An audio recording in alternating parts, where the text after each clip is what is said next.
The IRS announced the 2024 tax season begins on January 29th of this year. So that's just a couple weeks away. So in today's episode, I'm going to share with you the things that your tax preparer would absolutely love for you to provide them with, and sooner than later. Okay.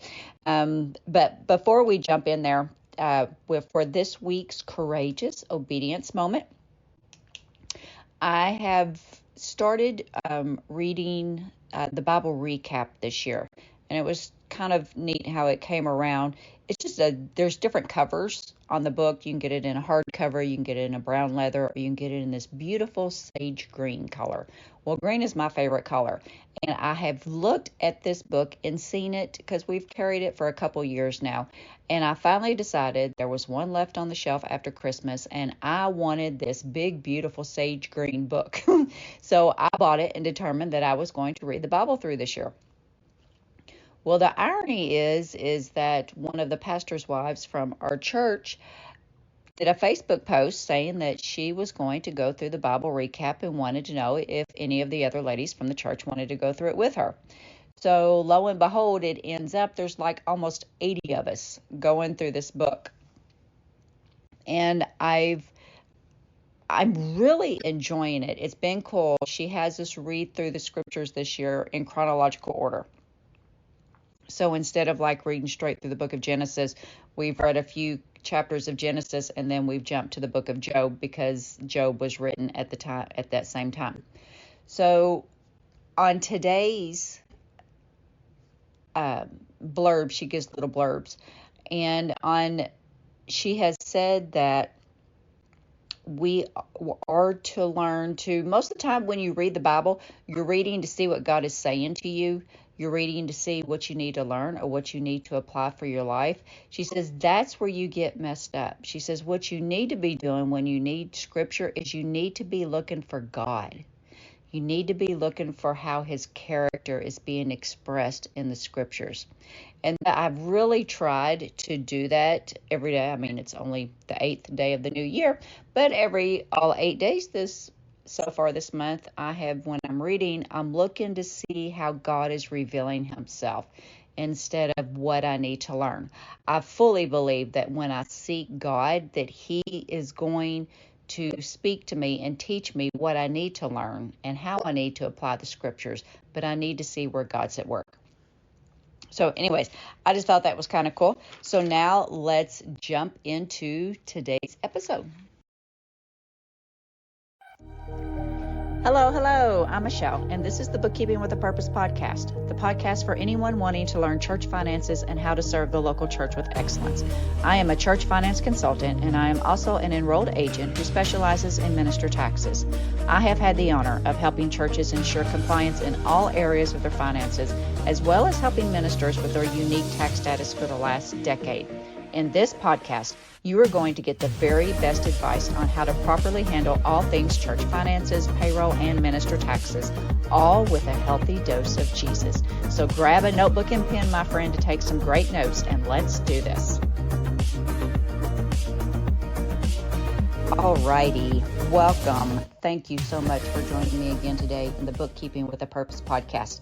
Today, because it is the end of the year, so I am full-blown mode for getting fourth quarter payroll liabilities done, getting year-end W-2s filed and W-3s and 1099s, and trying to get all this squared away. The IRS announces today that they are finally going to open tax season on January 29th, and they're doing this because they're wanting to be more helpful to the taxpayer. I thought, really, people? It's not a secret that tax season rolls around every year, so I don't know why we have to wait for the announcement before tax season begins. And what that means is that when the IRS announces that tax season opens on January 29th, that means that tax preparers can actually start e-filing the returns. The IRS will actually start receiving and accepting electronically filed tax returns. Okay. So I found it interesting. I was thinking back and I thought, oh my goodness, this is my 8th tax season. And I can honestly say I don't love it anymore than I did. Just because I don't hate it. It's just number one, I don't like deadlines, which is really weird.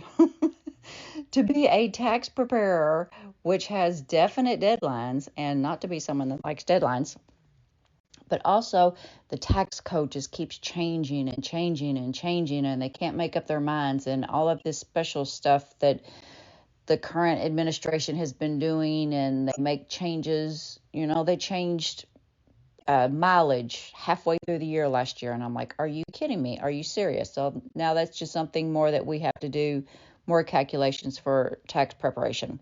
But anyways, there are some things that, even though, yes, I know churches do not file tax returns, but you know what? Everybody who works at a church, I bet you have to file a tax return. Okay. And whether you file them yourself or you pay a professional preparer to do them, whether you're getting information to take to someone else or you're just trying to gather it together, following these few steps will make it easier for both you, and your preparer will absolutely love you for this. Especially the sooner you can get it to them, the better. Especially for someone who does not like deadlines. It really, really stresses me out getting about mid-March. If I don't have things from my clients, I start to get stressed out because I want to try to get everything done by April 15th. So anyways, so these are things, here's you a checklist that you can write down of things that you need to start gathering now. Get you a binder or a big old manila envelope and start putting these things or getting copies of these things and just throwing it in this envelope. And that way, when you've got it all together, you can get it to the right person. Okay. So the first thing is obviously your ID. All right. Most people, this is going to be your driver's license. If you don't have a driver's license, you can use some other form of state ID. But like in the software that I use, I can't use like if you prepare your own, you probably use in TurboTax or H&R Block or, online software. As an enrolled agent, I am legally prohibited from using what they call over-the-counter tax software. So I have to pay I'm not going to say a ridiculous amount, but a very, very, very large amount, way more than TurboTax cost you, software to submit returns, which makes sense because if you're going to make money providing a service, normally you got to spend money to make money. Okay, so tax professionals pay a whole lot more for the tax preparation software than normal consumers do.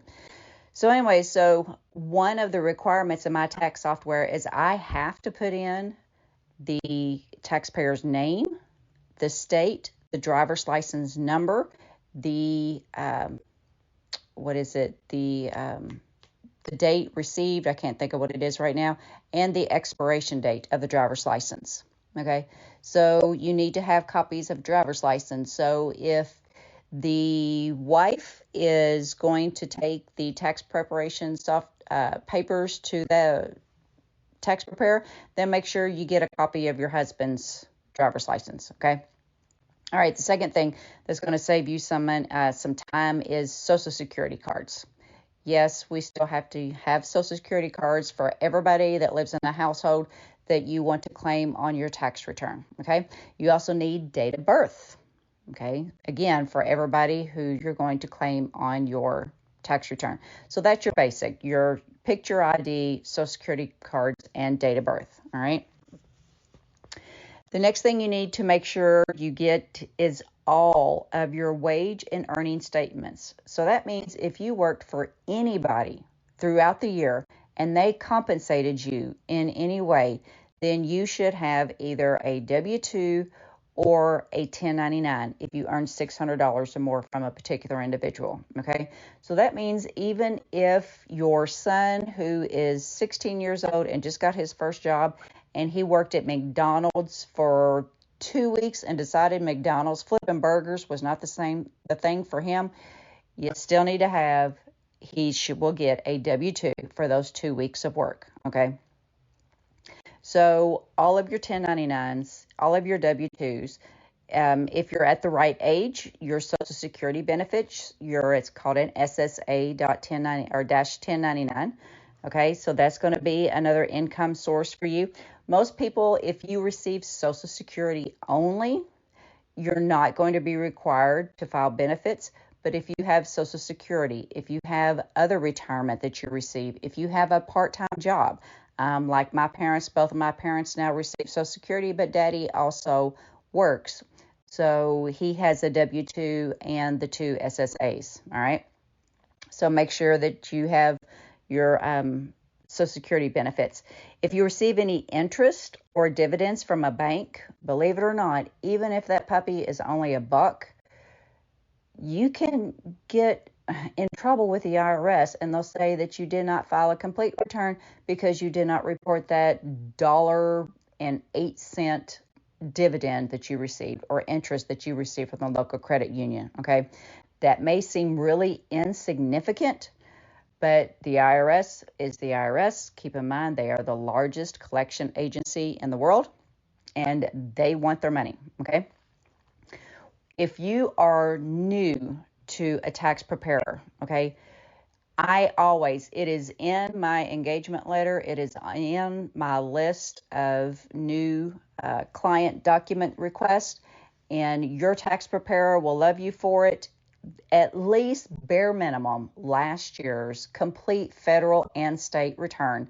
I always request 2 years, okay, because you never know, there may be things in there that you as a taxpayer, you don't think it's a big deal, or you forgot that you did this, or you did the home buyer's credit and you're still paying that off, or you did when COVID hit and you took an early retirement withdrawal, but you chose to pay it back over 3 years, with no penalties or interest, blah, blah, blah, that special thing going on. Your tax preparer is not going to have any idea that those situations apply to you without looking at your return. So do yourself and them a favor and get them the last 2 years of a complete federal and state tax returns, okay?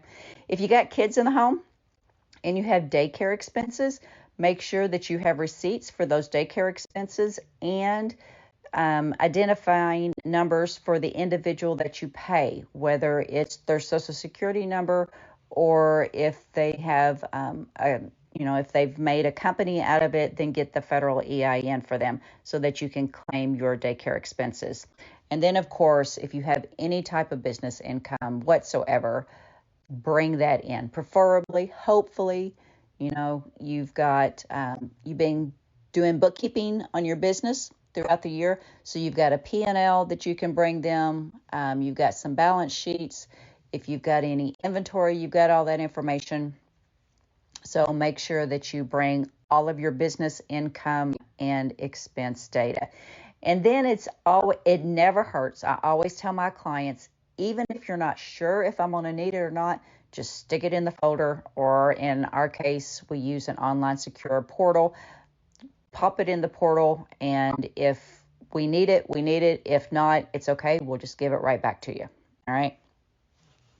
So that's just a quick rundown of things that you can start gathering now, because even though tax season has not officially begun, now is the perfect time, because we as payroll providers have until the end of the month to get out W-2s. So if you have not received your W-2 by the end of the month, you should get it the first week of February. And also any 1099s also have to go out by January 31st. So again, if you don't have those by the end of the month, you should have them the first week of February. If you do not receive them, please contact your employer or whoever you earned the money from. The deal with the 1099s is that even if you don't receive one in the mail, though you should, it's still on you to report the income, okay? And hopefully if you've got the income, you've got some expenses to go against that so that you're not having to pay taxes on the full amount, all right? So anyways, that is going to wrap it up. And I hope that everyone has as stress-free a tax season as possible, whether you're filing taxes or getting your taxes filed. It is that time of year. So, Jesus says, render to Caesar the things that are Caesar's and to God the things that are God's. And unfortunately, our Caesar is the Internal Revenue Service. So until next time, my friend, thank you so much for joining me today. And remember to always strive to make an impact and not just an income. And remember to look your best, do your best, and be your best. Talk to you soon. Bye-bye. Thanks again for listening to today's episode. If you learned something new or were inspired in any way, please do me a huge omungo favor and leave me a fantastic 5-star review on Apple Podcasts. It helps more people to find the show. And then share this episode with someone who you think it could help. Until next time, my friend, be blessed.